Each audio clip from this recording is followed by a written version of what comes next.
हमारे सभी YouTube family को बहुत बहुत जय जय श्री सीताराम। देखिए, आपने एक बात गौर की होगी कि आज का व्यक्ति इस चिंता से ग्रस्त है कि जो मैं चाहता हूं वो मेरे को मिल पाएगा या नहीं। लेकिन हम हमेशा एक बात अपने बड़े बुजुर्गों से सुनते हुए आ रहे हैं कि जिस चीज की हम पूरे विश्वास के साथ कल्पना करते हैं, मांगते हैं ईश्वर से, वो हमारे को मिलती है। किस तरीके से मिलती है? अगर आप बचपन में जाकर देखेंगे, जब बचपन में एक बच्चे को किसी चीज की आवश्यकता होती थी तो उसे मालूम था कि उसे अपनी इच्छा किससे कहनी है। उसे अपनी इच्छा कहनी है अपने माता पिता से, और वह अपनी इच्छा को माता पिता से कहने के बाद में निश्चिंत हो जाता था। उसे मालूम होता था कि उसकी वो इच्छा पूरी हो जाएगी और उसे कोई सोच नहीं रहती और उसकी वो इच्छा पूरी हो भी जाती थी। लेकिन आज के समय में हमारे को यही नहीं मालूम कि हम अपनी इच्छा किस तरीके से करें, किससे करें। और यहां पर जो ये अविश्वास की स्थिति पैदा होती है, इससे होता यह है कि हमारी इच्छाएं पूरी नहीं होती, या फिर हम अपनी इच्छाओं को पूरा करने के लिए कोई शॉर्टकट तलाशने लगते हैं। और जब हम शॉर्टकट तलाशते हैं तो आपने कई बार बच्चों के छोटे छोटे गेम देखे होंगे जहां पर दो योद्धा आपस में लड़ रहे होते हैं और एक की एनर्जी कम हो रही होती है, एक की एनर्जी बढ़ रही होती है। और अगर उसको कोई ड्रिंक दिया जाता है, जैसे कि उन छोटे छोटे से प्रोग्राम्स में होता है, बच्चों के प्रोग्राम्स में, कि वो अगर वो एनर्जी ड्रिंक पी लेता है तो उसकी एकदम से लेवल उसका हाई हो जाता है। कहने का ये अर्थ है कि अगर आपको कोई बड़ी लड़ाई जीतनी है तो आपके अंदर ऊर्जा होनी चाहिए।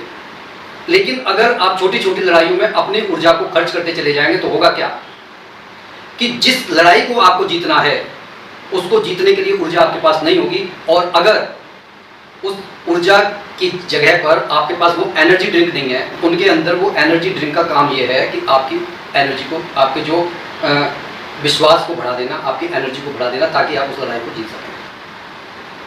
अब समय आने पर जो आपका है वो आपको मिल जाएगा। लेकिन किस तरीके से मिलेगा? वो मिलेगा इसी तरीके से कि आपने अगर किसी चीज की कल्पना की है और आप अपने कार्य को निस्वार्थ भावना से कर रहे हैं। क्योंकि देखिए, बिना कर्म के कुछ संभव नहीं है।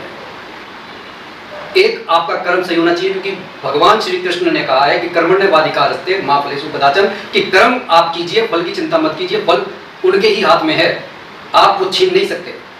और दूसरा, एक सही समय आने का इंतजार करना चाहिए, क्योंकि अगर आज आपने बीज बो दिया है और आज ही आप वो फल खाने के लिए आतुर हैं, तो ये जो एक उतावलापन होता है, इससे होता यह है कि जो चीजें सही घटित होनी चाहिए वो घटित होने की बजाय जो चीज हमारे को अब मान लीजिए साल भर में मिलनी है, लेकिन वह नहीं मिल पाएगी। क्यों नहीं मिल पाएगी? क्योंकि हमारे उतावलेपन ने कहीं ना कहीं कुछ डिस्टर्ब कर दिया है। जैसे कि कोई बच्चा किसी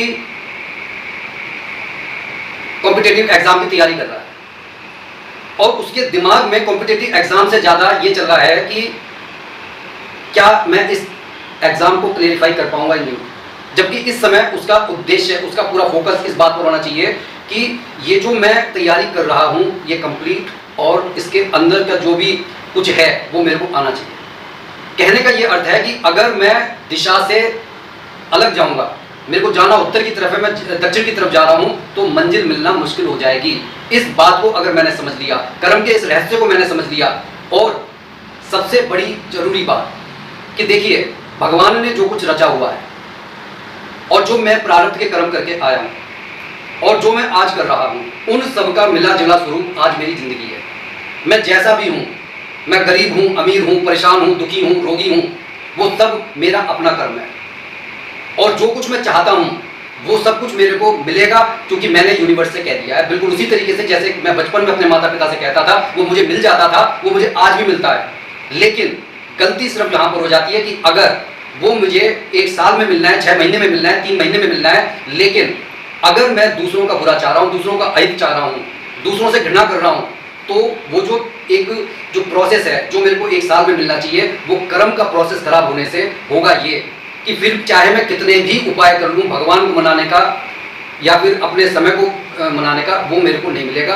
उसका वो जो समय है वो आगे बढ़ता चला जाएगा। वो समय आगे ना बढ़े, वो समय और ज़्यादा मेरे नज़दीक आए, इसके लिए ही ये कहा जाता है कि आप पूजा करके शुद्ध हो जाएं, पवित्र हो जाएं और अच्छे विचार रखें दूसरों के प्रति अच्छे, क्योंकि देखिए जो आप बांटेंगे वही आपको मिलेगा। तो इसलिए अगर आप अच्छे विचार रखेंगे तो निश्चित मानिए कि आपका कल्याण होकर रहेगा। इसलिए चिंता मत कीजिए, क्योंकि चिंता से चतुराई घटती है। और अगर आप चिंतन करेंगे तो इससे आप हरि के भक्त जाएंगे, और जब आप हरि के भक्त बनेंगे तो वो आपकी चिंता करेगा। और जब हमने सब कुछ उस पर छोड़ दिया तो आप ये समझ लीजिए कि आपका कल्याण होकर रहेगा। तो कहने का सिर्फ और सिर्फ मेरा इतना मोटिव है कि जो आप कहेंगे वो आपको मिलकर रहेगा। सही समय का आप इंतजार कीजिए, अच्छे कर्म कीजिए, किसी का बुरा मत चाहिए, और निश्चित समय के आने का थोड़ा धैर्य रखिए, वेट कीजिए, जो होगा अच्छा होगा। इसी के साथ मैं इस वीडियो को यहाँ पर समाप्त कर रहा हूँ। ये कहने के लिए समाप्त कर रहा हूँ कि जैसा आप अपने आप को गढ़ेंगे वैसा ही रिजल्ट आपको अपने जीवन में देखने को मिल जाएगा। इस वीडियो को एक बार फिर देखिए, मंथन कीजिए और ज़्यादा से ज़्यादा शेयर कीजिए, और कमेंट बॉक्स में इस डे का नाम जरूर लिखिए। बड़ा शुभ मुहूर्त, बड़ा शुभ समय चल रहा है।